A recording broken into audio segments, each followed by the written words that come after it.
साथियों, नए वर्ष की शुभकामनाएं देते हुए मैं मुकेश गंभीर, डायरेक्टर रेडियो बूज, आपसे मुखातिब हो रहा हूं। साथियों, हम रेडियो बूज के लक्ष्य को ध्यान में रखते हुए इस बात का प्रयास करते हैं कि हम उन विषयों पर बातचीत करें जिससे ह्यूमन बीइंग्स की वेलनेस मेंटेन हो सके। वेलनेस फिजिकल प्लेन पर भी, वेलनेस मेंटल प्लेन पर भी। इसी संबंधित बातचीत करते हुए हमने पहली कड़ी में डॉक्टर पंकज गुप्ता से ये बातचीत की थी कि एक हैप्पी मैरिड लाइफ में क्या क्या इम्पेडिमेंट्स आते हैं, किस तरह से उन इम्पेडिमेंट्स को दूर किया जा सकता है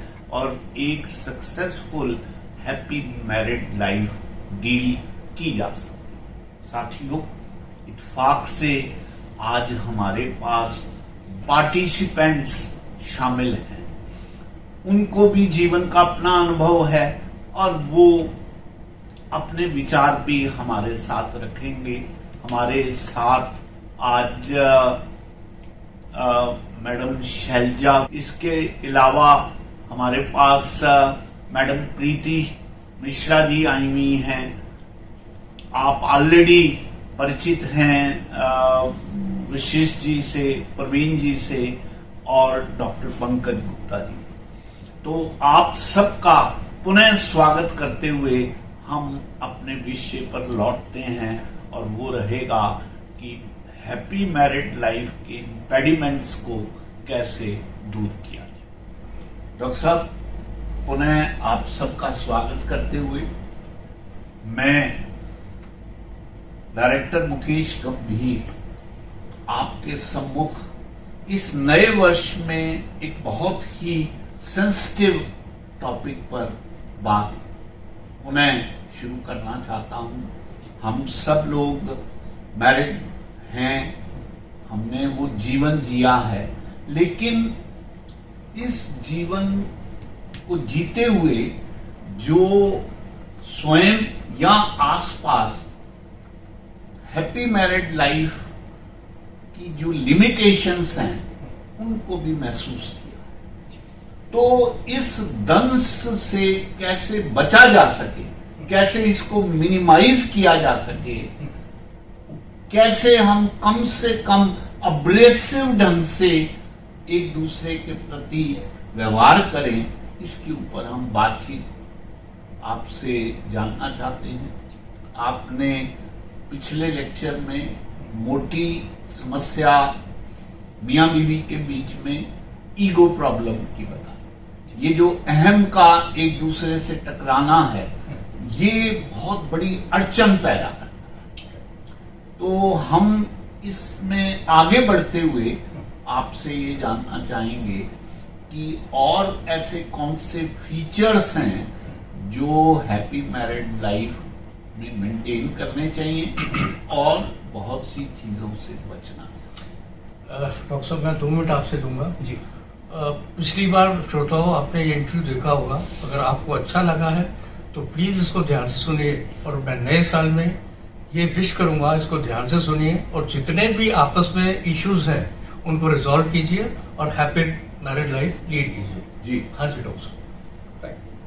आज मैं इस मैरिड लाइफ को बहुत बेसिक फंडामेंटल से उठाना चाहता हूँ जी, क्योंकि हम लोग बेसिकली एक मीडिया प्लेटफॉर्म पर हम लोग बात कर रहे हैं। यहाँ पर हम एक नया दृष्टिकोण लोगों को दे सकते हैं और नई तरीके की जो प्रॉब्लम्स हैं, जो समस्याएं हैं, उनको हम नए तरीके से देख सकते हैं जी। तो मैं कुछ बहुत फंडामेंटल बोलना चाहता हूँ, तब मैं इसके ऊपर आता हूँ कि हम और क्या कर सकते हैं इस मैरिड लाइफ को इम्प्रूव करने के लिए। पहली चीज ये है कि आज मैरिड लाइफ में प्रॉब्लम्स हैं, हस्बैंड वाइफ रिलेशनशिप हो। मैरिज जो है वो तो एक सोशल इंस्टीट्यूशन है, लेकिन आज के टाइम पे अगर देखते हैं तो इसमें अफेयर्स भी हो रहे हैं। आज 14 साल के बच्चे का पहली बार अफेयर हो जाता है। रादर मेरे पास जो क्लाइंट आया है उसमें 14 साल की उम्र में तो पहला ब्रेकअप हो गया है। Okay, right. इमोशंस जो हैं वो चाहे अफेयर्स हो चाहे मैरिजेस हो, इमोशंस सेम है। Yes. जब ब्रेकअप्स होते हैं, डाइवोर्सेस होते हैं, उस टाइम पर जो इमोशन शैटर होती है वो भी एक्जैक्टली सेम होती है। अंतर सिर्फ यह है कि मैरिज जो है वो एक सोशल इंस्टीट्यूशन है, अफेयर्स जो है वो एक सोशल इंस्टीट्यूशन नहीं है, it's between just two people. लेकिन इमोशंस का जहां तक सवाल है ये दोनों तरफ सेम है। आज अगर हम ये देखें, एक और नई समस्या जो आज समाज में नजर आती है, जो मेरे पास काफी क्लाइंट्स आने लगे हैं जो कि 25 साल से लेके और 30, 32, 35, 37 साल तक के, जिनको आज शादी के इंस्टीट्यूशन से भरोसा उठता जा रहा है। बहुत सारे बच्चे ऐसे आते हैं, रादर उनके पेरेंट्स आते हैं कि सर कुछ करो, हमारा बेटा या हमारी बेटी जो है अब शादी करने को तैयार नहीं है। राइट।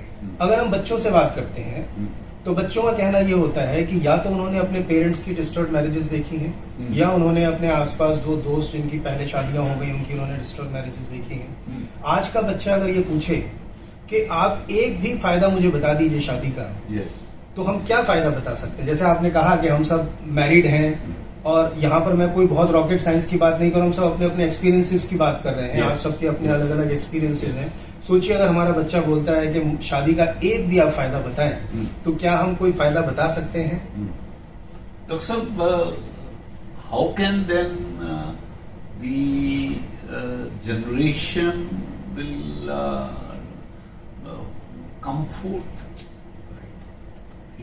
मतलब after all marriage is such a institution which provides you sanction for this कि आप अपनी संतान पैदा करें, जिसको आगे बढ़ाएं, जिसको कहते हैं अपने नाम को आगे करें। अगर ये संस्था नहीं रहेगी तो रिवर्स भी तो देखिए, ये जो लिव इन रिलेशनशिप है यहाँ पर क्या हो रहा है, एक के बाद एक सुसाइड्स हो रही है, ये रिश्ते टूट रहे हैं, उसमें भी ब्रेकअप है, लिव इन में भी ब्रेकअप चल रहे हैं।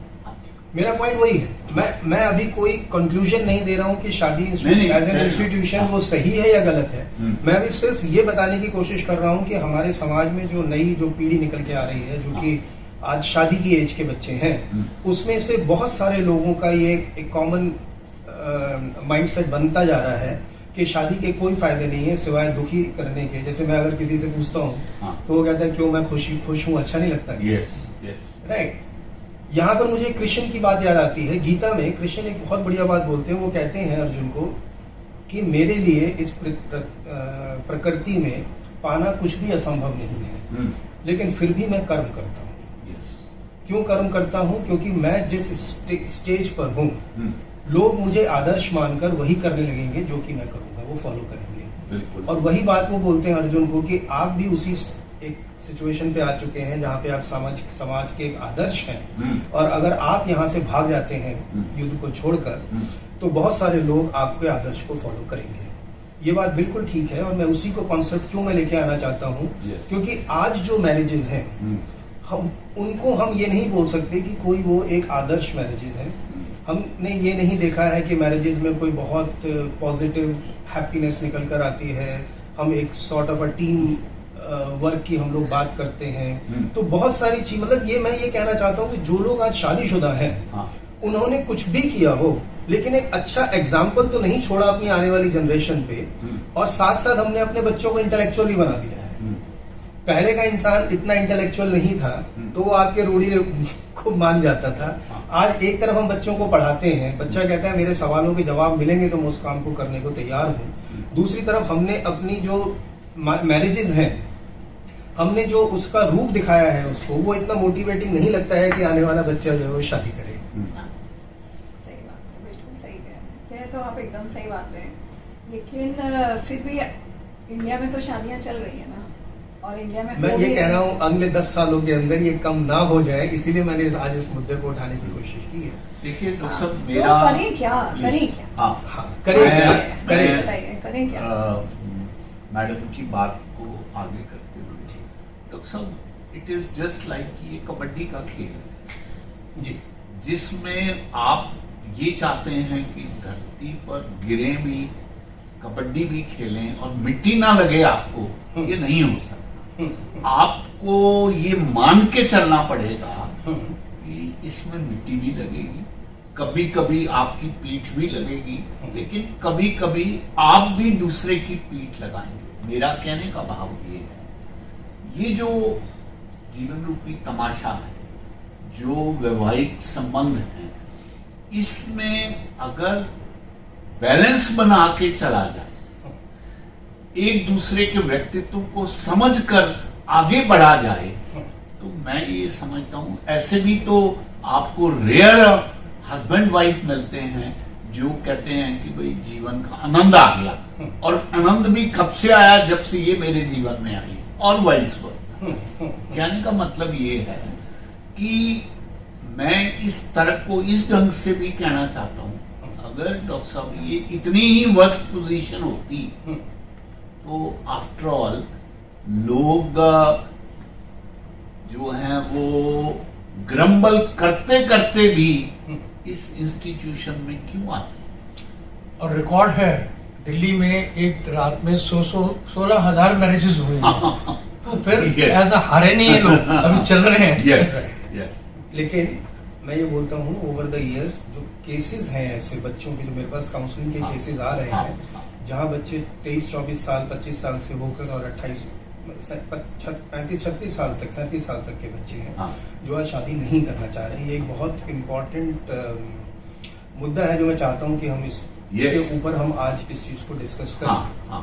लेकिन डॉक्टर साहब, मैं जहां आप 36-37 साल के लोगों के एग्जाम्पल्स दे, मैं ये भी चाहूंगा कि ऐसे लोगों का हश्र क्या होता है उसका भी आप अगर एग्जाम्पल दें तो बेहतर बैलेंस व्यू पॉइंट सामने आएगा। क्योंकि एक बार मैरिज की एज निकलने के बाद जब उनको जिस अकेलेपन को डसना पड़ता है, खुद में सहना पड़ता है, फिर पछतावे के अलावा उनके हाथ में कुछ नहीं बचता। तो in order to have a overall view point, मेरा ये व्यू पॉइंट है कि हमें एक बैलेंस बात को मद्देनजर में रखना चाहिए। समस्या है, आप भी बता रहे हैं, मैं भी समझता हूं, आप हम सब लोग समझते हैं, और शायद परिवारों में ये बातें इधर उधर झेलनी भी पड़ती है। लेकिन इसके बावजूद भी, क्योंकि जैसे मैडम कह रहे थे, क्या अल्टरनेटिव है? जब कोई अल्टरनेटिव नहीं है तो हम चीजों को इस ढंग से क्यों ना करें कि भाई बहुत ज्यादा तार को कसा भी ना जाए और ढीला भी ना छोड़ा जाए, ताकि जीवन का जो संगीत है वो निकलता रहे और हम उसमें जो एक आनंद की बात छिपी हुई है उस आनंद को हम भोग सकें। जी विशेष जी, आप पीछे हो, प्लीज अपने विचार दीजिए। मेरा विचार सर ये है कि विवाह ना करना, अगर कोई व्यक्ति निर्णय लेता है, तो इसमें मुझे कहीं कोई खास गलती, कमी या पछतावे जैसी चीज नजर नहीं आती। जी, मेरे कई मित्र हैं, मेल्स भी और फीमेल्स भी, जी जी, जिन्होंने विवाह नहीं किया। जी, मैं जब जब उनकी जिंदगी को देखता हूँ, मुझे उनसे जलन होती है, तकलीफ होती है, और मुझे लगता है जीवन के सही नहीं हो सकता सही सुख और आनंद इन्हीं के पास है। अच्छा, और मैं आपको बात बताऊं, आप मेल्स की बात तो छोड़ दीजिए, मैं फीमेल्स की बात करता हूँ। मैंने भी देखी है, बहुत खुश लगी। होता ये है कि मैंने उनसे सवाल किया कि मेल्स की बात जाने देते हैं, फीमेल्स शायद लोगों की ज्यादा फोकस में रहती हैं, लड़की शादी क्यों नहीं करती है। लड़कों के शादी ना करना शायद उतना बड़ा पिंच नहीं है, लेकिन लड़की अगर किसी की हमारी रह जाती है, निर्णय लेती है मुझे शादी नहीं करनी है, तो सारे परिवार से लेके पूरे मोहल्ले तक को तकलीफ होती है। तो उस केस के बारे में मैं आपको बताता हूं। उनका कहना यह है कि एक स्तर था 30 साल की एज तक, तब हमें लगता था कि विवाह किया जा सकता है, जो कि दूसरे लोग कर रहे हैं। उस बीच में उन्होंने प्रेम भी किया और रिलेशनशिप भी कहीं बनी, और उसके बाद उन्होंने बिना चोट खाए, भरपूर चोट खाए, या एक बोर्ड लगाए ऊपर के आप डिवोर्स और समथिंग, उसके उन्होंने जीवन को बहुत आसानी से समझ लिया कि इस रिलेशनशिप में ये अप्स एंड डाउन्स रहेंगे। दूसरी बात, हमारे देश में खासतौर पे पुरुषों का सोच ये होता है कि स्त्री चाहे जो सोचे वो गलत है, बस जो मुझे कहना है मुझे डोमिनेट करना है। इस परेशानी को लगातार पूरी जिंदगी क्यों झेला जाए? झेल लिया, साल 2 साल प्रेम करके, एक बार एक प्रेम किया, चलो कोई बात नहीं, फेल हो गया, दूसरा किया, तीसरा किया, 2 4 5। देखिए, पुरुषों का स्त्रियों के जीवन में आना या स्त्रियों का पुरुषों के जीवन में आना कोई बड़ी बात नहीं है, वो एक सामान्य प्रोसेस है, वो चलता रहेगा। लेकिन सवाल ये है कि अगर जीवन बहुत अच्छे तरीके से चल सकता है तो अननेसेसरीली एक स्टैंपिंग क्यों की जाए। और सवाल ये नहीं है 10 20 50 पढ़े लिखे लोगों की बात मैं बता रहा हूँ, वो अगर विवाह नहीं करेंगे तो आपकी संस्था कहीं कोई नहीं चरमराने वाली है, कहीं कोई दिक्कत की बात नहीं है।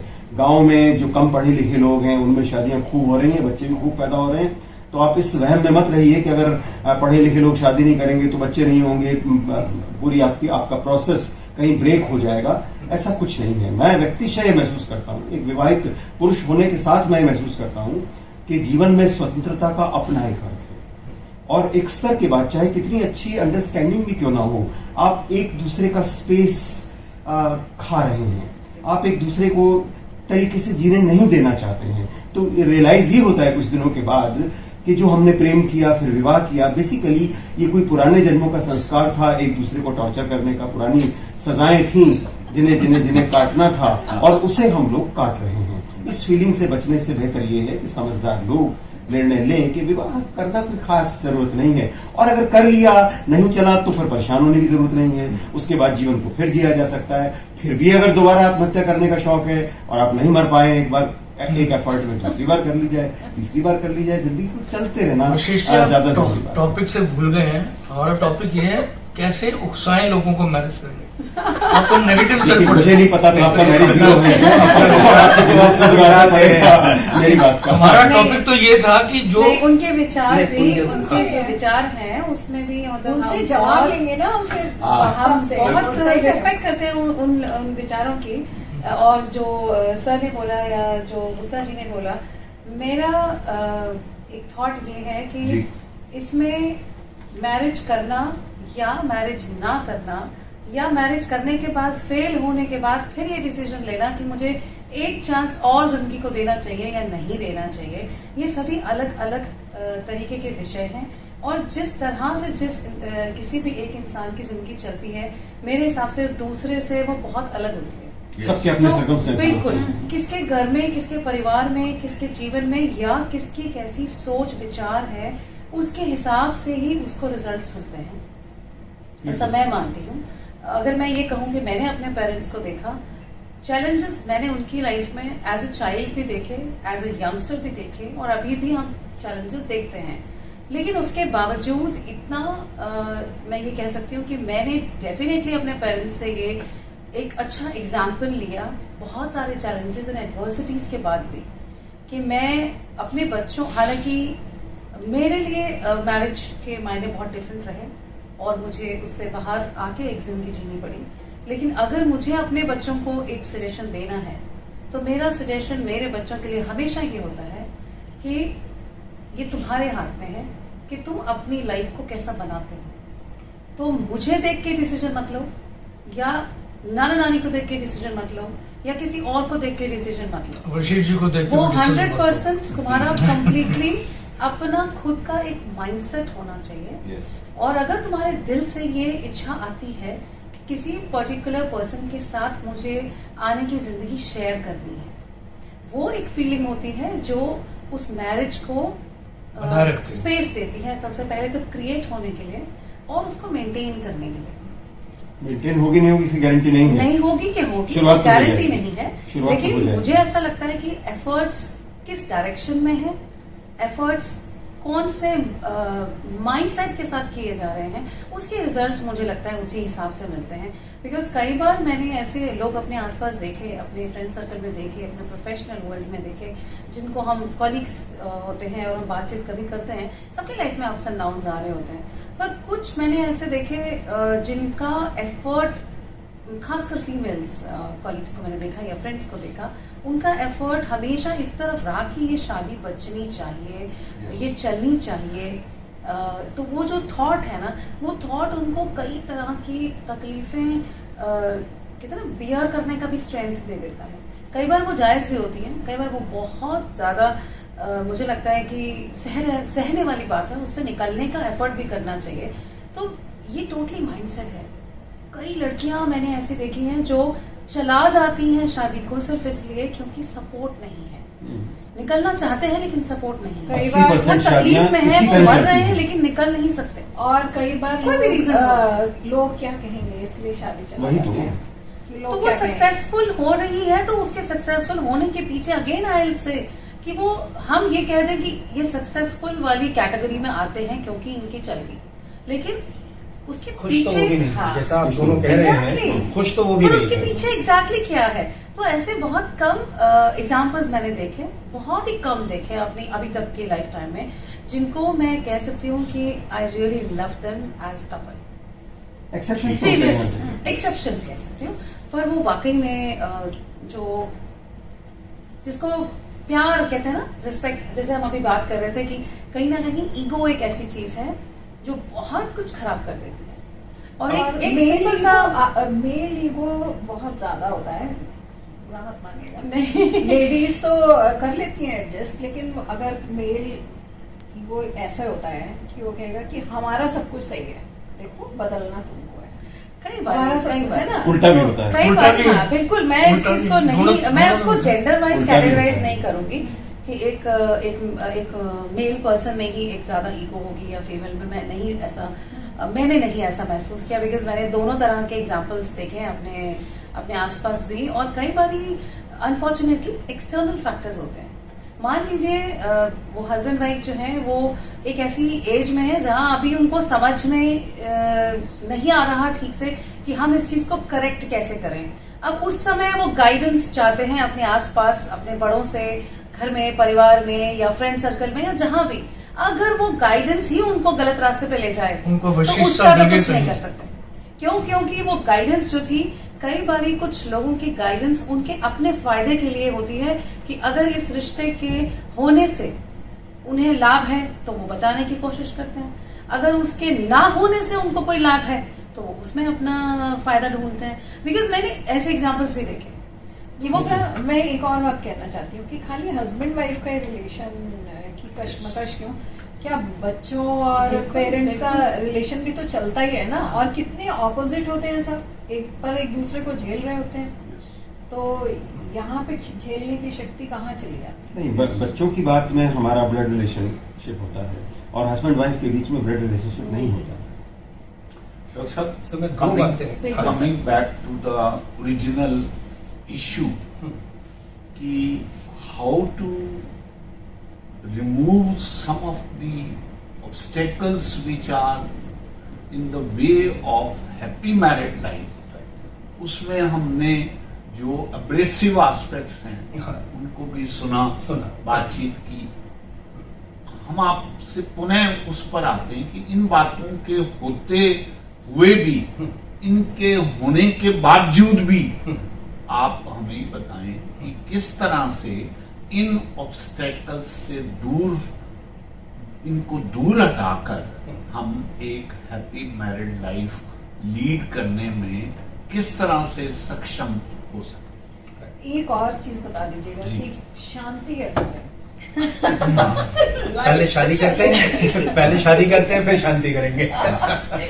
देखिए सर, मैं दो चीजें मैं बोलना चाहता हैप्पी हूँ। हो या ना हो, वशिष्ठ जी की बात अपने आप में जो कह रहे हैं वो अपने तजुर्बे से बिल्कुल ठीक बात है, और ऐसे ही बहुत सारे लोग मेरे पास आ रहे हैं कहने वाले। जी, पहले हमें ये देखना है कि शादी होनी भी चाहिए कि नहीं होनी चाहिए। ओके। सबसे पहला सवाल ये आता है। ओके। अगर हम इसको थोड़ा सा हिस्ट्री में चलते हैं, प्री हिस्टोरिक टाइम्स में चलते हैं, जब इंसान जंगलों में रहा करता था, जब कोई आग नहीं थी, कोई हमारे पास वेपन्स नहीं थे अपने बचाव के लिए, अगर हम वहां से देखें चीजों को, तो इंसान जो है वो सबसे कमजोर जानवर है।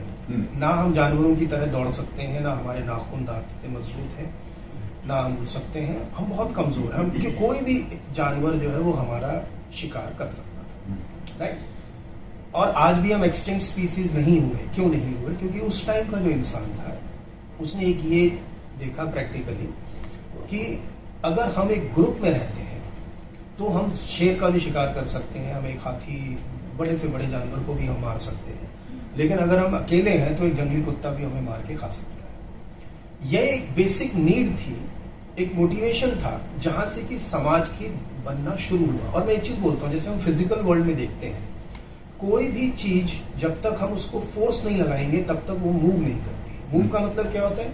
Change of place. बदलाव जो है वो मूवमेंट है। वो मूवमेंट तब तक नहीं होती जब तक हम उसमें कोई फोर्स नहीं लगाते। साइकोलॉजी में अगर हम देखें, इंटरनल वर्ल्ड में अगर हम देखते हैं, तो जब तक कोई एक मोटिवेशन नहीं होती है तब तक कोई भी चीज बदलाव नहीं चाहती। अगर आज वशिष्ठ जी का ऐसा मानना है, और आज बहुत सारे बच्चे, जैसे मैंने कहा, जो टीनेजर्स और जो शादी की एज के जो शादी नहीं कर रहे हैं, अगर उनका ऐसा मानना है कि शादी एक बंधन है, तो ये हमारे पूर्वजों को भी मालूम था कि बंधेंगे तो बंधन तो आएगा ही आएगा, राइट। उसके बाद भी जो है एक समाज व्यवस्था क्यों शुरू करनी पड़ी? Because the motivation was the need of survival. और आप देखें दूसरी चीज कि आप रात को 2 बजे अगर आप सड़क पर ड्राइव करते हैं तो आपको कोई रेड लाइट फॉलो करने की जरूरत नहीं है, क्योंकि बहुत सारी रेड लाइट तो ऑरेंज मोड में ही ब्लिंक करती रहती है। क्यों? क्योंकि ट्रैफिक कम है, आप अकेले जा रहे हैं, कोई रूल की व्यवस्था की जरूरत नहीं है। लेकिन आप उसी सड़क पर सुबह 8:30-9 बजे निकलते हैं ऑफिस आवर्स में, तो क्या होता है? ऑब्वियसली आपको रेड लाइट का भी फॉलो करना है, लेफ्ट हैंड ड्राइव है कि राइट हैंड, आपको सारे रूल्स जो है फॉलो करने हैं। क्यों? ताकि रूल्स जो है वो एक कन्वीनियंस दे सके अगर एक सोसाइटी, एक ज्यादा लोगों को वहां पर रहना है तो। अब इसके बेसिस पे अगर हम बात करते हैं तो क्या होता है? क्योंकि हमारी एक समाज में, एक ग्रुप में रहना हमारी एक मजबूरी थी और एक मजबूरी है। It is the survival. अगर नहीं तो अगर हम अब ग्रुप में नहीं रहे होते, हमारे पूर्वजों ने अगर ये डिसाइड नहीं किया होता कि हम ग्रुप में रहें, तो शायद आज इंसान भी एक एक्सटिंक्ट स्पीसीज बन जाता। और वहां से अगर हम देखते हैं तो एक परिवार जो है वो समाज की पूरी एक सबसे छोटी जो इकाई है वो एक समाज है। ऐसा नहीं है कि हम आज के लोग बहुत ज्यादा समझदार हो चुके हैं, जो कि हम जानते हैं कि शादी एक बंधन है, ये वो भी जानते थे जिन्होंने समाज व्यवस्था शुरू की थी। And why only marriage? आज पड़ोस में जो मेरे पड़ोस में जो घर बना रहा है वो भी एक मेरे समाज का हिस्सा है, क्या वो मेरे लिए बंधन नहीं है? हम जब सड़क पर गाड़ियां चलाते हैं तो जो और गाड़ियां हमारे साथ चल रही हैं, क्या वो हमारी फ्रीडम को अपोज नहीं कर रही हैं? तो हम जंगल तो नहीं जाते छोड़ के। पहली चीज। दूसरी चीज जो मैं इस बारे में ये कहना चाहता था कि कुछ बातें माइक्रो लेवल पर की जाए तो बहुत अच्छी होती है, क्या ना? जैसे आपने कहा कि गांव में आज भी बहुत लोग हैं जो शादी कर रहे हैं, बहुत हैं जो बच्चे पैदा कर रहे हैं, इसलिए कुछ वर्ग अगर हमारा समाज का अविवाहित रह जाता है तो कोई उसमें बुराई की बात नहीं है। बिल्कुल ठीक है कि माइक्रो लेवल पर कुछ चीजें जो है वो ठीक नजर में आती हैं, लेकिन जब उनको हम मैक्रो लेवल पर पहुंचाते हैं तो चीजें बिगड़ जाती हैं। आप सोचिए, अगले 10 साल में मैं आज जान के इस टॉपिक को क्यों मैंने उठाया है, क्योंकि मैं अपनी नजर से जो देख रहा हूं, मुझे ऐसा लगता है कि आज जिस हिसाब से मतलब मेरे पास जो केसेस बढ़ते जा रहे हैं जो शादी नहीं करना चाहते हैं, और दूसरा जैसे आपने कहा कि हैप्पी मैरिड लाइफ भी उनकी है जिनको कोई बाहर से सपोर्ट नहीं है, जो अपने आप को किसी तरीके से तोड़ नहीं पा रही हैं, इसलिए वो मैरिड लाइफ को रह रही हैं। ये भी एक लॉजिक उन लोगों के लिए ज्यादा जस्टिफाइड है कि आप देख लीजिए शादियां तो ठीक चलती नहीं, राइट। अगले 10 साल के अंदर इसके ऊपर एक बहुत बड़ा प्रश्न चिन्ह लगने वाला है, क्या शादियां समाज में होंगी कि नहीं होंगी। 10 साल, अगले 10 साल जो है हमारी शादी एज ए इंस्टीट्यूशन को वैलिडेट करने के लिए कर देंगे कि ये शादियां होंगी या नहीं होंगी। यही समय है जब हम चीजों को सही तरीके से समझें, उनको एनालाइज करें। मॉडर्नाइजेशन आ रही हैं, बदलाव आ रहे हैं, हम बदलावों को सही दिशा में लेकर जाएं। यही मेरा प्रयास था इस टॉपिक को यहाँ पर उठाने के लिए। तो दूसरी चीज, अगर यही कॉन्सेप्ट माइक्रो लेवल पर रहा तो ठीक है, कुछ लोग शादी नहीं करते हैं, लेकिन अगर मैक्रो लेवल पर हुआ तो फिर वो जो समाज की जो बेसिक फाउंडेशनल मोटिवेशन थी फॉर द सर्वाइवल, वो हमारी सर्वाइवल शायद हम एक्सटिंक्ट स्पीसीज की तरफ बढ़ना शुरू कर देंगे। पहली चीज। दूसरी चीज, जैसे मैंने कहा कि मोटिवेशन एक होना जरूरी है। हमें आज के बच्चों को एक मोटिवेशन देना बहुत जरूरी है कि marriages can also give you a happiness in life. हमें क्या चाहिए लाइफ में? भूल जाओ शादी को, भूल जाओ हर चीज को। हम कुछ भी करते हैं, जैसे आपने एक बात बोली थी कि मुझे शादी वादी छोड़ो, मुझे चाहिए शांति कैसे मिले। मैंने कहा पहले शादी करते हैं फिर शांति करते हैं, राइट। हर आदमी शांति, आनंद, प्रेम, खुशी की तलाश में है। और आज अगर उसको एक छोटा बच्चा जब पैदा होता है, मैं आपको बताता हूँ 13-14 साल के बच्चे मेरे पास आते हैं, कई बच्चे ऐसे आए हैं जिनके पेरेंट्स की काउंसलिंग चल रही है, रिलेशनशिप काउंसलिंग, और पेरेंट्स ने कहा कि सर आप एक बार बच्चे से भी मिल रहे हैं, अगर उसकी ग्रोथ में कोई काउंसलिंग की रिक्वायरमेंट है तो एक सजेशन दे सकते, just one session with the child. और बहुत सारे बच्चों ने मुझे बोला है कि sir I don't know why my parents are acting like fools, ये लोग डाइवोर्स क्यों नहीं कर रहे। You will be surprise, but मैं आपको वो बात बता रहा हूँ जो मैं पर्सनल, मतलब मैंने कोई सुनी सुनाई बात नहीं, जो मैं अपने क्लाइंट्स के थ्रू मैं देख रहा हूं मैं, राइट। सो हर आदमी शांति की तलाश में है। अगर हमने अपने आने वाली जनरेशन को ये एक्सपीरियंस नहीं करवाया कि शादी के बाद भी शांति हो सकती है, तो आप ये समझ लीजिए कि अगले 10 साल के अंदर ये मैरिज एज एन इंस्टीट्यूशन खत्म हो जाएगी। अब इसमें हम क्या कर सकते हैं, जो आपका पॉइंट है, इसमें हम क्या कर सकते हैं। एक और मैं चीज बोलना चाहता हूं, ये आपने दोनों ने बहुत अच्छी पॉइंट में उठाया, क्योंकि उन लेडीज को कोई सपोर्ट सिस्टम नहीं था, इसलिए वो एक अच्छी मैरिड लाइफ बिता पाई। ये एक बहुत बड़ी मेरे लिए पॉइंट है जिसको मैं हाईलाइट करना चाहता हूं, और मैं इसको पहले थोड़ा टाइम लेके एक्सप्लेन करना चाहता हूं, क्योंकि होता क्या है कि मुझे भी वही शब्द इस्तेमाल करने पड़ेंगे जो समाज में अवेलेबल हैं, और लोगों में आज पेशेंस तो नहीं है सुनने का। वो क्या करते हैं, उन शब्दों से अपना मीनिंग निकाल के समझ जाते हैं। तो मैं एक बहुत दूर से लेके आना चाहता हूं इस कॉन्सेप्ट को। अगर हम एक देखते हैं, जैसे एक पहाड़ है, प्रकृति से अगर हम पॉइंट को उठाते हैं, एक पहाड़ है, तो पहाड़ की गरिमा तब है जबकि उसके अंदर घाटी की गहराई भी है। एक घाटी की गरिमा तब है जब साथ में पहाड़ की ऊंचाई भी है।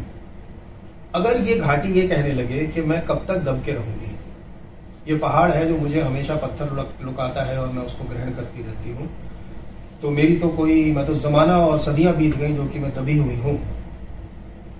तो अगर घाटी ने पहाड़ की बराबरी करनी शुरू कर दी तो घाटी तो मिटेगी, पहाड़ भी मिट जाएगी। यहाँ घाटी कौन है, पहाड़ कौन? अभी मैं सिर्फ एक एग्जांपल बता रहा हूँ।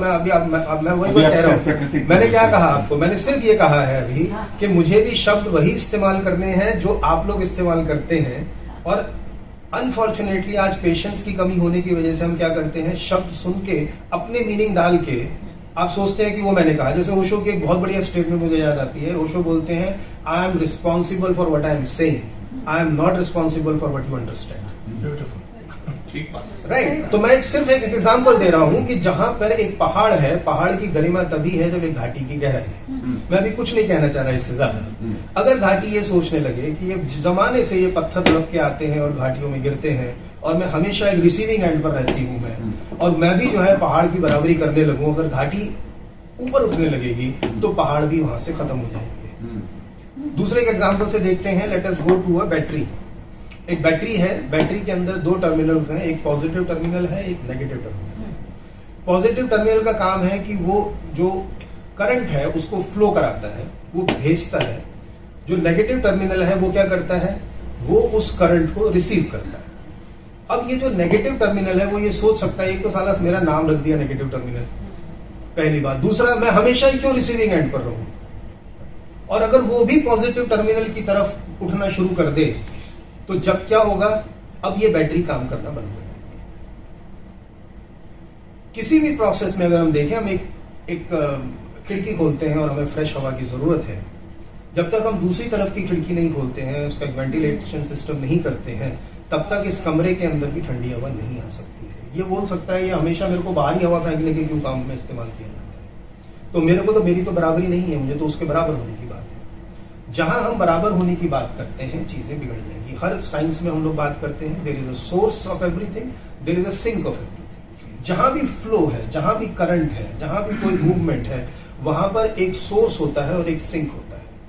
आज तक सिंक ने कभी ये नहीं कहा कि सोर्स मुझ पर अत्याचार करता है और मैं हर उसकी बात को एब्सॉर्ब करता हूं, और उसने कभी भी सोर्स बनने की कोशिश नहीं की। इसलिए सारी जो नेचर है ये बहुत सुचारू रूप से चलती है। आकाश है, आकाश बारिश देता है, पृथ्वी है जो उस बारिश को हमेशा ग्रहण करती है। आज तक पृथ्वी को कभी नहीं सुना ये कहते हुए कि मैं भी जो है बारिश देना शुरू करूंगी, मुझे भी आकाश की ऊंचाई पर उठना है। पर सर ये भूकंप तो आते हैं,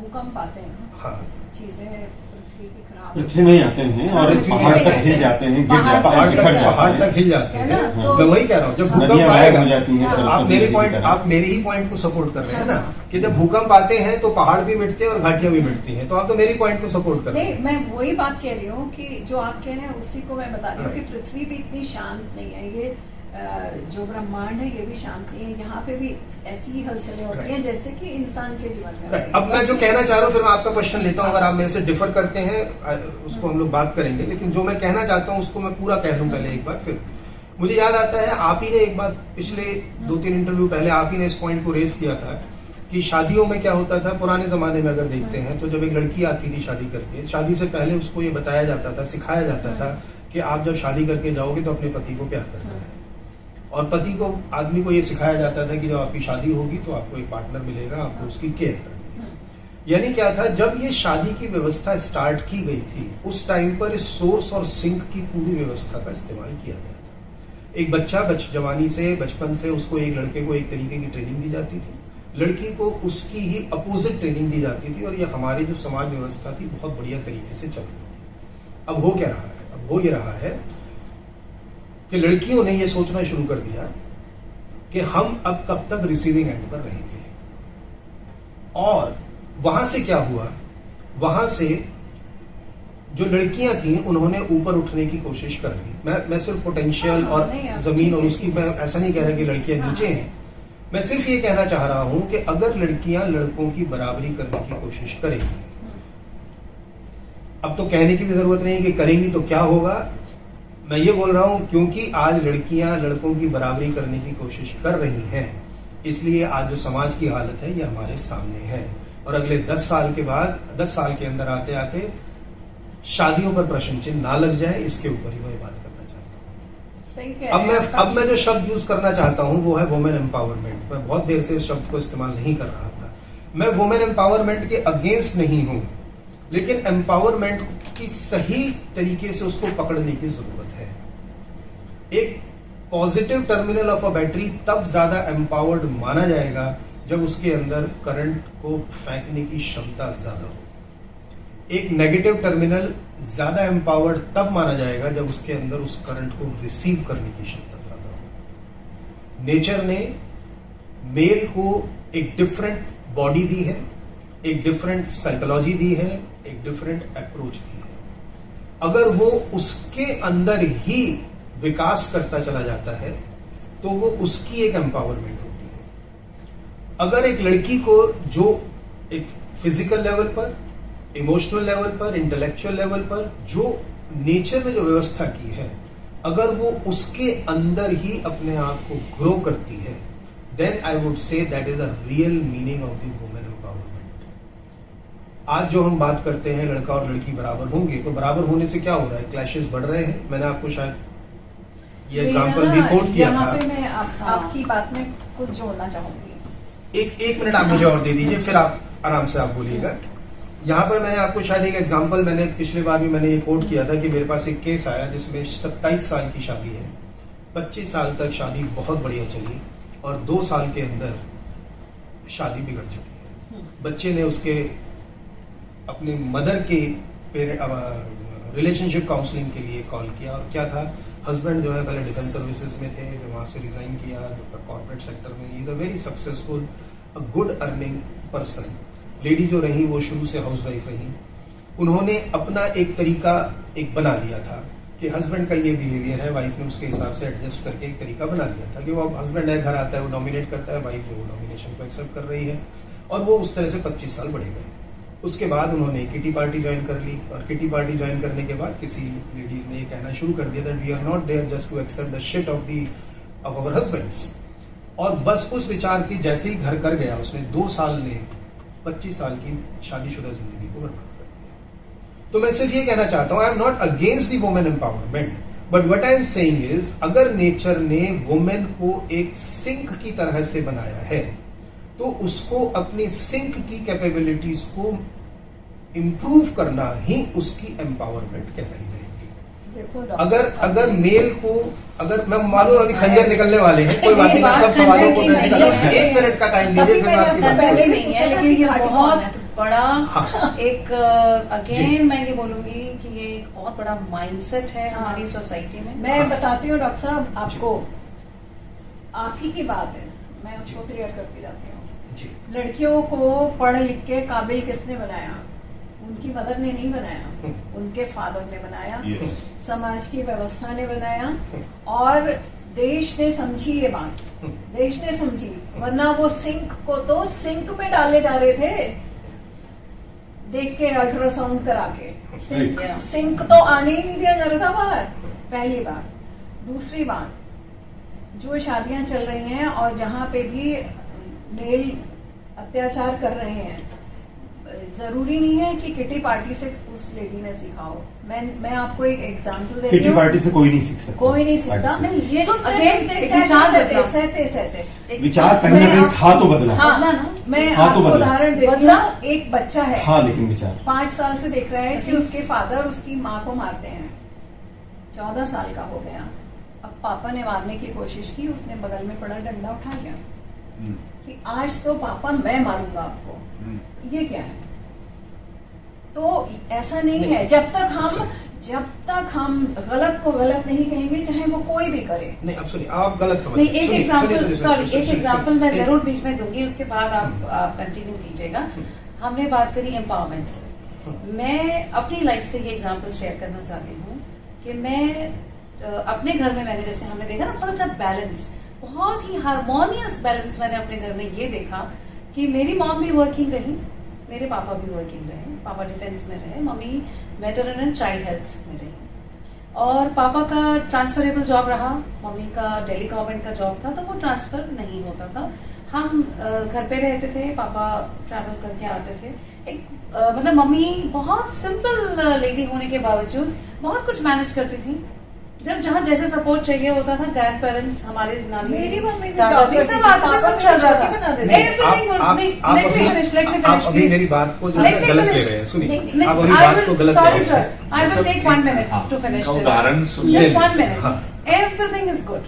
आई was in 10th standard and then my father met with a very serious accident, और उनके कम से कम 2 ऑपरेशन जो थे वो गलत हुए, very big institutions of India, लेकिन उनके 2 ऑपरेशंस रॉन्ग होने की वजह से he was bedridden for 3 years।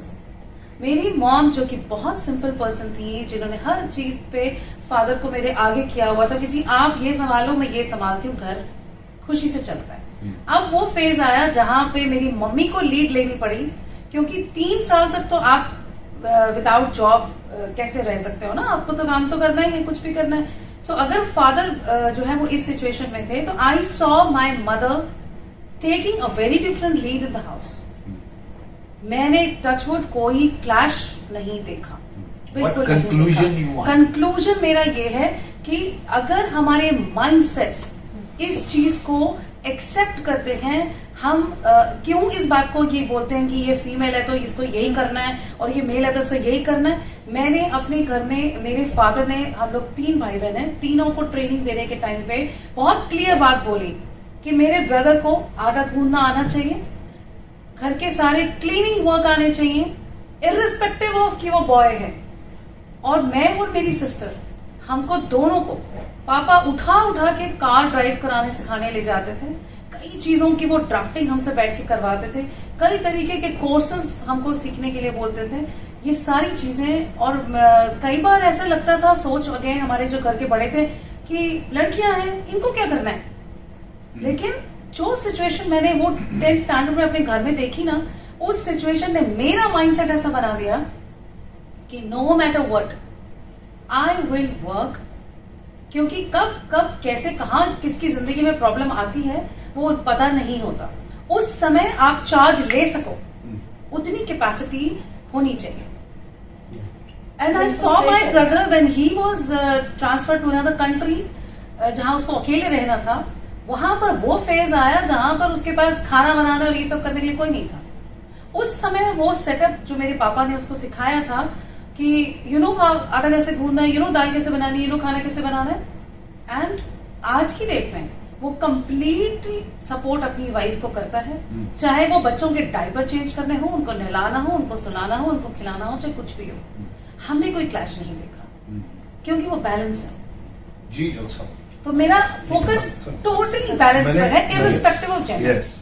मैंने जो बात कही थी, मैंने यही कहा था कि मैं जैसे ही वुमेन एम्पावरमेंट, आप लोगों की जो उसके रिलेटेड जो आप लोगों के मीनिंग्स हैं, आप वो फटाफट लेकर आएंगे, और वही हुआ सामने। नहीं, मैं भी अपनी बात पूरी नहीं कर पाया था। मैंने ये कहा कि जब हमने वैदिक काल से चीजों को उठाया था, मैंने ये कहा कि जब शादी इंस्टीट्यूशन के मोटिवेशन जब आई समाज के अंदर, तो उन्होंने एक व्यवस्था बनाई थी, और उस व्यवस्था से बहुत साल तक ये शादियां चल रही थी, परिवार सही चल रहे थे। मैंने सिर्फ ये कहा, समझाने के लिए मैंने कहा, मैंने अभी ये नहीं कहा कि वुमेन को पढ़ाना है, मैंने तो ये वर्ड यूज नहीं किया कि पढ़ाना है कि नहीं पढ़ाना है। ये सब आपके जो मीनिंग्स हैं, वुमेन एम्पावरमेंट वर्ड सुनते ही आपने अपने मीनिंग उसमें डाल दिए। मैं इसीलिए मैं कह रहा हूँ कि अभी थोड़ा सा अब उसको थोड़ा सुनिए। अब समझ रहे? मैं सिर्फ ये कहना चाहता हूँ कि जब ये मैरिज एज एन इंस्टीट्यूशन बनाया गया था, एक व्यवस्था बनाई गई थी। आज प्रैक्टिकली आज वो व्यवस्था नहीं है, ठीक है ना? ये बात बिल्कुल सही है कि आज वो व्यवस्था नहीं है, लेकिन आज है क्या? आज वो व्यवस्था भी नहीं है, और एक मैरिज को हैप्पी रखने के लिए नई व्यवस्था का जो निर्माण होना चाहिए, वो पुराने खंडर टूट रहे हैं, बिल्कुल ठीक बात है, लेकिन नई इमारत भी नहीं है।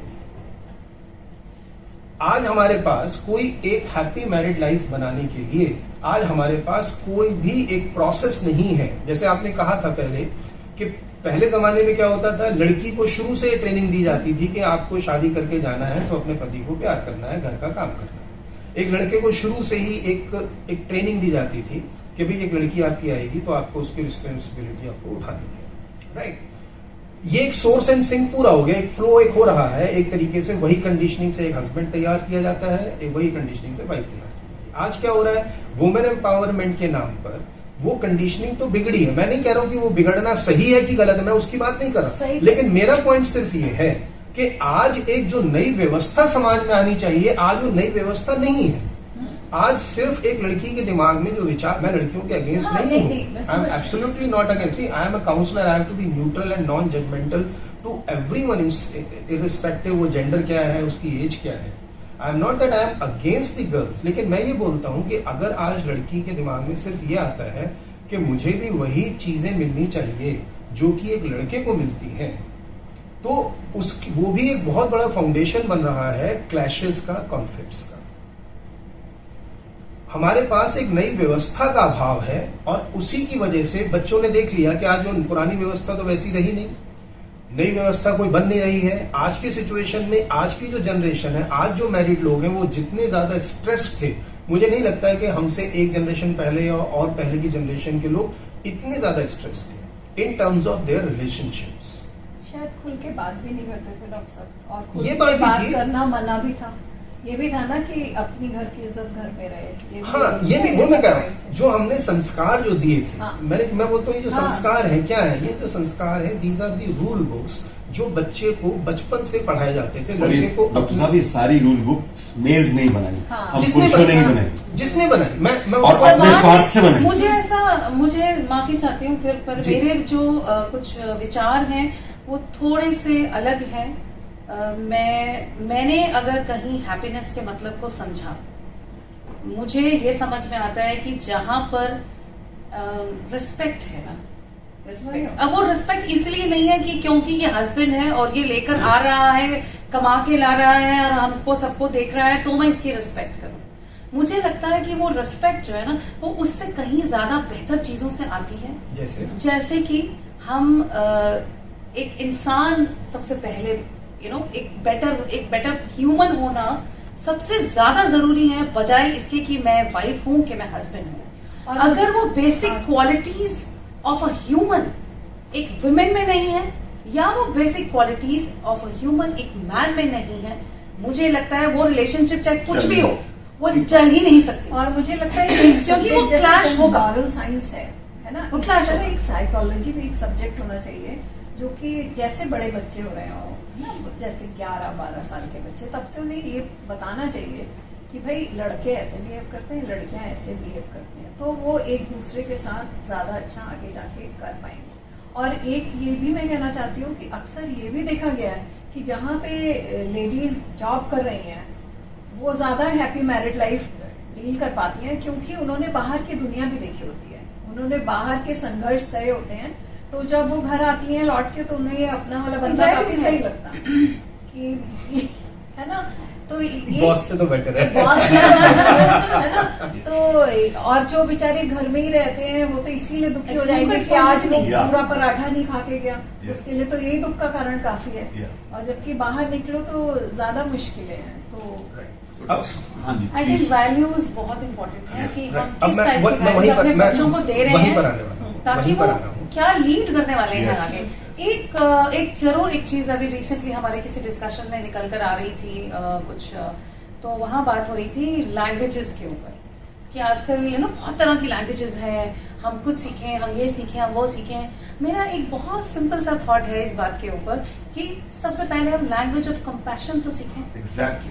जब लैंग्वेज ऑफ कंपैशन हमारे अंदर नहीं है, हमारी चॉइस ऑफ वर्ड्स जो है ना वो इतनी इनअप्रोप्रिएट है आज की डेट में कि मुझे ऐसा लगता है कि अगर मुझे एक सिंपल सीड बताना हो ना किसी मैरिज के फेल होने का या कोई भी रिलेशनशिप ऐसी जो आजकल फेल होती हैं, वन कंपैशन का सी भी नहीं लोगों ने कहीं ना कहीं पढ़ के अपने दिलों में रखा हुआ है कि हम पहले उसको कंपैशन पे बेस कर लें। दूसरा, choice of words, it can make or it can break either a person or a relationship. उस समय जब हम प्रहार कर रहे होते हैं ना, शब्दों के प्रहार, वो जिंदगी भर ठीक नहीं होते। तो ये एक बेसिक आई थिंक जेंडर के बियॉन्ड अगर हम अपने बच्चों को ये सिखाते हैं ना आज की डेट में कि सबसे पहले ठीक है, अगर किसी ने किसी तरीके का कोई रिएक्शन किया है तो उस रिएक्शन को वो कहाँ से आ रहा है उसका रूट तो समझो, वो रूट समझ लो। जैसे मैं एक एग्जांपल देना चाहूंगी कि मैंने बड़े क्लोजली कुछ ऐसे लोगों को देखा जिनका की जो चाइल्डहुड था वो पेनफुल था। अब उस चाइल्डहुड के अंदर जो पेन उसको मिले उसने उसकी धारणाएं बना दी। अब वो धारणाएं सच में नहीं हो रही, लेकिन उसको ये फील हो रहा है कि ये भी यही करेगी, यहाँ ऐसे ही होने वाला है, ये ऐसे ही होने वाला है। अब वो चाइल्डहुड की चीजें कहाँ से आ रही हैं उसके पार्टनर को नहीं पता कि ये ऐसा रिएक्शन क्यों है, इस रिएक्शन के पीछे फाउंडेशन क्या है। अगर वो पार्टनर कहे कि तो पागल है, तो अब पागल नहीं है लेकिन उसके पीछे एक रूट है। अगर वो उस रूट को अंडरस्टैंड करे और उस रूट को अंडरस्टैंड करके उन चीजों को सॉल्व करे या अंडरस्टैंड करे या एड्रेस करे, मुझे लगता है कि वो चेंज एक बहुत डिफरेंट चेंज होगा।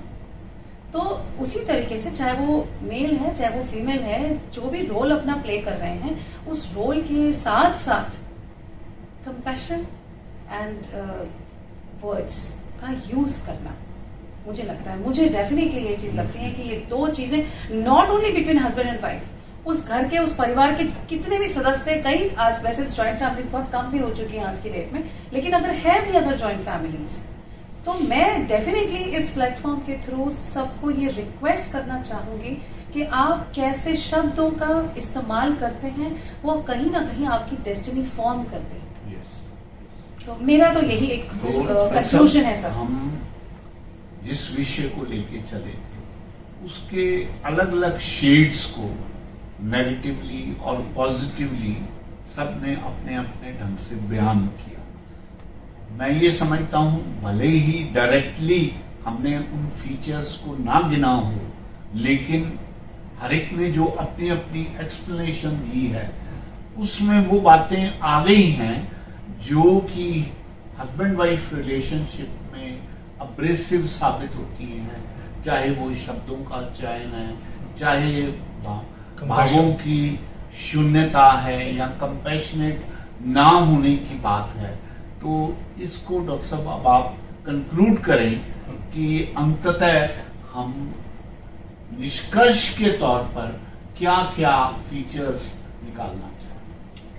सर एक छोटा सा चीज मेरे मन में थॉट आ रहा हाँ, है, जरूर ये कहना कि जब मान लीजिए हम किसी को अप्रिशिएट करते हैं, हम बोलते हैं ना, oh you are so beautiful, you are so good, तो हम चिल्लाते नहीं हैं। कि हमारा पड़ोसी भी सुने कि मैं इसको कॉम्प्लीमेंट दे रहा हूँ या दे रही हूँ।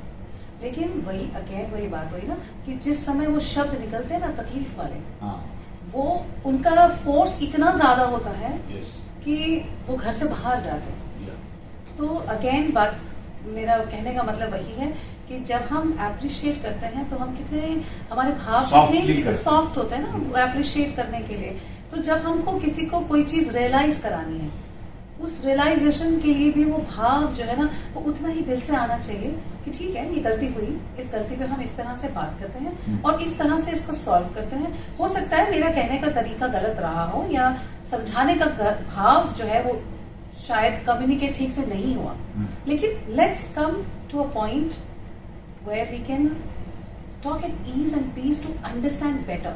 Even if that relationship is not going to work out for being different personalities. जब हम अप्रिशिएट कर रहे होते हैं तो हम जुड़ने के प्रोसेस में होते हैं, और जब हम अब्यूज कर रहे होते हैं तो हम तोड़ ही गए होते हैं ना, तो तोड़ने की आवाजें जो है वो तो दिलों के बीच टूटने की आवाजें तो जाएंगी दूर जाएंगी डेफिनेटली। बट मेरा कहने का मतलब ये है कि अगर हम किसी चीज से अपने आप को डिटैच भी करना चाहते हैं, हम उसको नहीं कंटिन्यू करना चाहते, हमारा पूरा हक है, हमारी जिंदगी पे हमारा अधिकार है कि हम ये फैसला लें। ये पर्सनैलिटी पे डिपेंड करता है, बहुत लोग चुपचाप भी अलग हो जाते हैं बिना चीख पुकार के।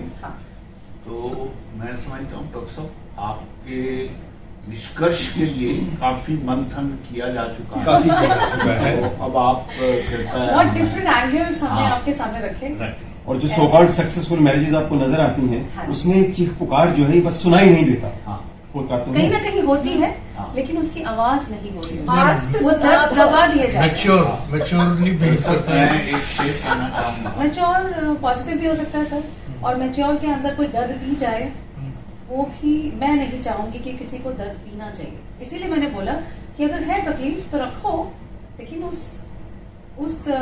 अगेन उस कंपैशन के साथ कि वो चीजें जो है वो पीसफुल हार्मोनियस वे में सॉल्व हो जाए। हाँ जी, आपको सुनने से पहले एक शेर के माध्यम से मैं उस वेदना को व्यक्त करता हूँ कि ये हजारों पेड़ जो तुम्हें कतारों में खड़े नजर आते, ये हजारों पेड़ जो तुम्हें कतारों में खड़े नजर आते हैं, पास जाकर देखो तो इनमें भी फासले तो इस दर्द को जो मेरे शेर में व्यक्त हुआ है, समझते हुए और बाकी सब ने जो कुछ कहा है, अब आप निष्कर्ष दीजिए। देखिए, इसमें स्टेप्स तो नहीं कर पाऊंगा, बहुत लंबा हो जाएगा ये पॉइंट, लेकिन जैसे मैंने कहा कि हमने एक फाउंडेशनल अंडरस्टैंडिंग से स्टार्ट किया था जी, कि पहले जब एक समाज बनाने की जरूरत आई, शादी या परिवार सबसे छोटा यूनिट था, उस समय के लोगों ने 1 अप 1 डाउन की व्यवस्था से एक प्रोसेस बनाया जिसमें एक प्रॉपर सिंक था, एक सोर्स था, उस वजह से चीजें बढ़िया चल रही थी जी। उसके बाद जैसे हर सिस्टम में कुछ बुराइयां लोगों को नजर आती हैं, उसमें बुराइयां नजर आई, बदलाव का समय है, बदलाव आ रहे हैं, लेकिन इस बदलाव की वजह से जो एक और नुकसान आ रहा है, हम अपनी जनरेशन को, आने वाली जनरेशन को पॉजिटिव फीलर्स हम नहीं दे पाए हैं। मेरा जो इसमें सजेशन ये है कि अगर हम एक बहुत ब्रॉड पर्सपेक्टिव से देखें तो अब ये 1 अप 1 डाउन की व्यवस्था नहीं चलने वाली है।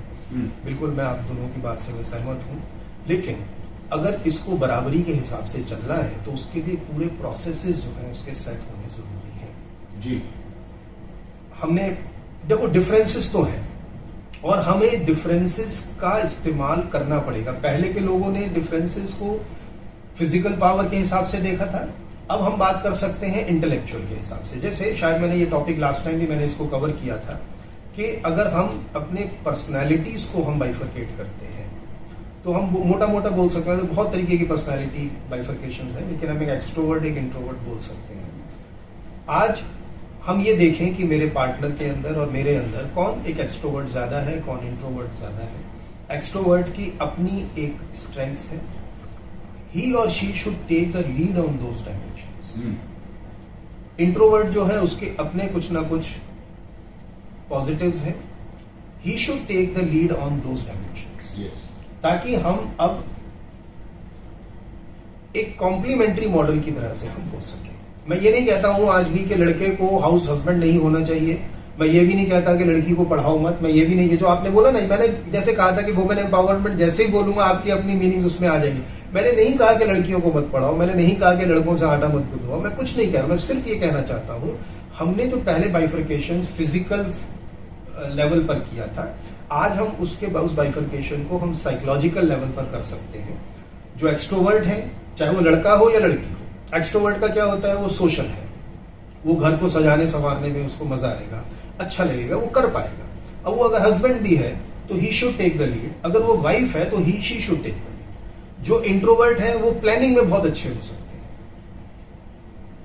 तो अब वो वाइफ है अगर वो इंट्रोवर्ट है तो she should take the planning, क्योंकि लाइफ में स्पॉन्टेनियस जीवन का भी मजा है और एक प्लानिंग का भी जीने का भी मजा है। बच्चों की प्लानिंग करनी है, बच्चों की परिवार की जो पढ़ाई लिखाई है, शादी है, अपनी ओल्ड एज है, पोस्ट रिटायरमेंट है, बहुत सारी प्लानिंग की भी जरूरत है। तो हम एक तो ये बाइफर्केशन कर सकते हैं। दूसरी चीज जो मुझे एक समझ में आती है कि हम देखें, हम किसी भी प्रोफेशन में जाए, एक सोल्जर है, एक सोल्जर जब युद्ध कर लड़ने के लिए जाता है तो एक पूरी ट्रेनिंग के थ्रू गुजरता है।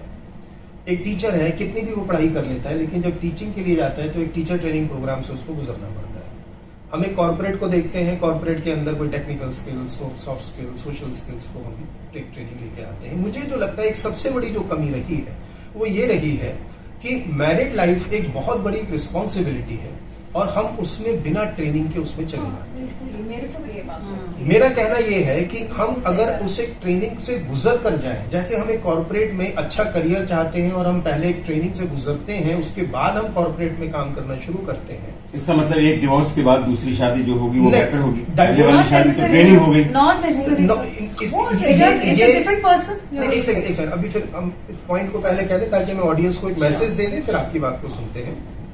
तो मेरा कहना यह है कि एक हम एक पर्टिकुलर ट्रेनिंग से लेकर के जाते हैं ताकि हम एक मैरिड लाइफ में जब एंटर कर रहे हैं तो हम उससे पहले हम तैयार हो सके। आज मेरी ट्रेनिंग क्या है, आप समझिए, आज मेरी ट्रेनिंग क्या है? मेरी ट्रेनिंग ये है कि मैंने जैसा अपने पेरेंट्स को देखा है, जैसे अगर मैं लड़का हूं तो मैंने अपनी मदर को देखा है to behave with my father as a wife. वो मेरे मन में एक आइडियल वाइफ की इमेज बन चुकी है। एक लड़की है, वो अपने फादर को देखती है बचपन से और उसने देखा है कि वो फादर जो बिहेव करते हैं वो एक आइडियल हस्बैंड की इमेज बन चुकी है।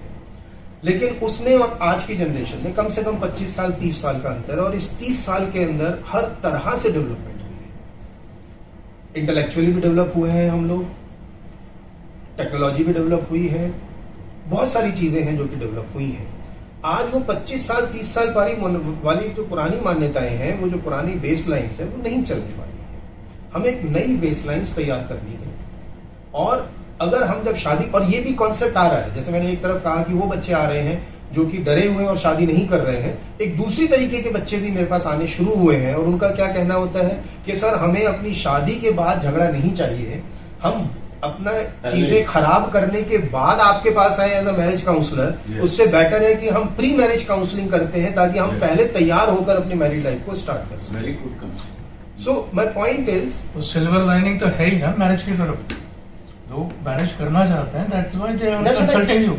That's what I'm saying. There are two thought processes. एक thought process ये वो ये कहते हैं कि भाई हमें शादी नहीं करनी क्योंकि शादी में कोई अच्छाई नहीं है। दूसरे का ये मानना है कि शादी में अच्छाई नहीं रही क्योंकि लोग ट्रेनिंग करके नहीं गए, हम ट्रेनिंग करके शादी में एंटर करते हैं। तो मैं ये कहना चाहता हूं कि आज भी वो समाज व्यवस्था को हम खत्म तो नहीं कर पाएंगे। शादी के तरीके बदल सकते हैं, शादी की मान्यताएं बदल सकती हैं, उसके प्रोसेसेस बदल सकते हैं, लेकिन कहीं ना कहीं वो एक समाज तो रखना ही पड़ेगा। उसके लिए अगर हम ज्यादा ट्रेन होकर अगर हम उसमें जाते हैं और बाइफर्केशंस में अगर हम फिजिकल लेवल बाइफर्केशंस ना करके अगर हम पर्सनैलिटी लेवल बाइफर्केशंस करते हैं, क्योंकि आज लड़का भी उतना ही पढ़ा है तो लड़की भी उतनी पढ़ी है, लड़के के पास भी कॉर्पोरेट एक्सपीरियंस है या जो भी उसको प्रोफेशनल एक्सपीरियंस है तो लड़की को भी एक्सपीरियंस है। तो आज हम उन बाइफर्केशंस पे नहीं जा सकते जो कि पहले से ही ऑलरेडी हो चुकी है। आज जो सबसे बेस्ट बाइफर्केशन क्या है, आज हमारे पास दो इंसान है जिनकी दोनों अपनी स्किल्स हैं, लेकिन दोनों की स्ट्रेंथ्स और वीकनेसेस अलग हो सकती हैं based on their personality. So take the lead based on the strengths of your personalities and enter into this married life with preparedness. तो in Conquer the Success मैंने एक ट्रेनिंग प्रोग्राम बनाया हुआ है, काफी लोग उस ट्रेनिंग प्रोग्राम को अटेंड भी कर रहे हैं और इस माध्यम से मैं ये भी कहना चाहता हूं कि जो भी लोग शादी से डर रहे हैं वो पहले एक ट्रेनिंग लेकर जाएं, क्योंकि एक चीज मैं लॉजिकली मैं बोलना चाहता हूं, I am not in favour of anything or I am not in against of anything.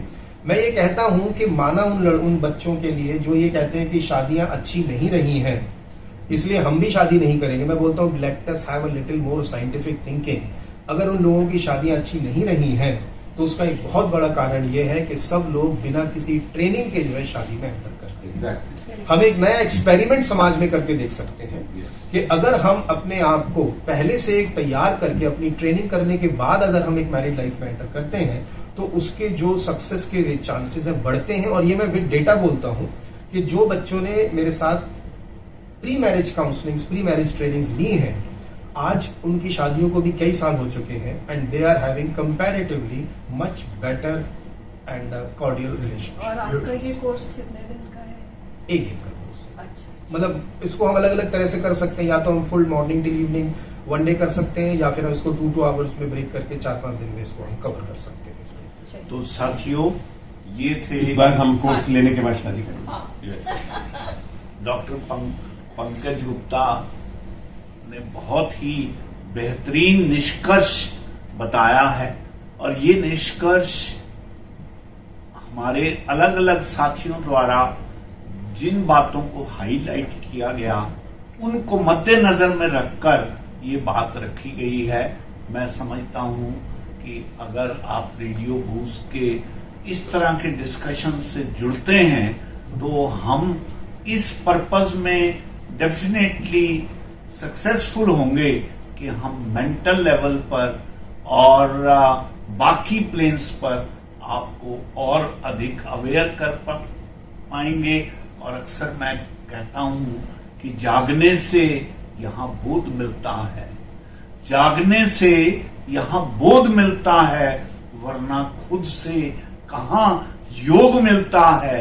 एक लंबी नींद है जो बनी रहती है, और अंत में पछतावे का एक रोग मिलता है, अंत में पछतावे का एक रोग मिलता है।